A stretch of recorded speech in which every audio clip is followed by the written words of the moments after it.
இப்போ சிம்ம லக்னக்காரங்களுக்கு, அதாவது நம்ம ஒரு ப்ராப்ளம் இருக்கு. ஒரு படிப்பு சம்மந்தப்பட்ட விஷயத்துல எனக்கு கொஞ்சம் பயமா இருக்கு. அது உடையணும். அந்த விஷயங்கள் சக்சஸ் ஆகணும்.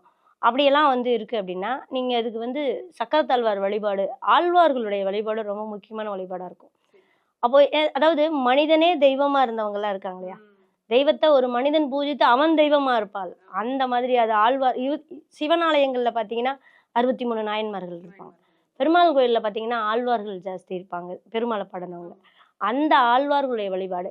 இல்ல எனக்கு அந்த ஆழ்வார்கள பத்தி அவங்களுடைய இதெல்லாம் படிக்க முடியாது அப்படிங்கும்போது, நம்ம கருடாழ்வார் இருக்காரு. சக்கரத்தாழ்வார் இருக்காரு. ஆழ்வார்கள்ல இவங்க 2 பேரும் முக்கியமான ஐஎஸ்ல இருக்கிற தெய்வம். அப்போ ஆழ்வார் அந்த அந்த கருடாழ்வார் வழிபாடும் சரி, அம் நம்ம சக்கரத்தாழ்வார் வழிபாடுகள்ங்கிறது ரொம்ப இவங்களுக்கு ஒரு அப்படியே சக்கர சுத்துற மாதிரி ஒரு இடத்துல கொண்டு வந்து நிறுத்தும். அவங்கள அவங்கள அடுத்த நிலைமைக்கு எடுத்துட்டு போகும்.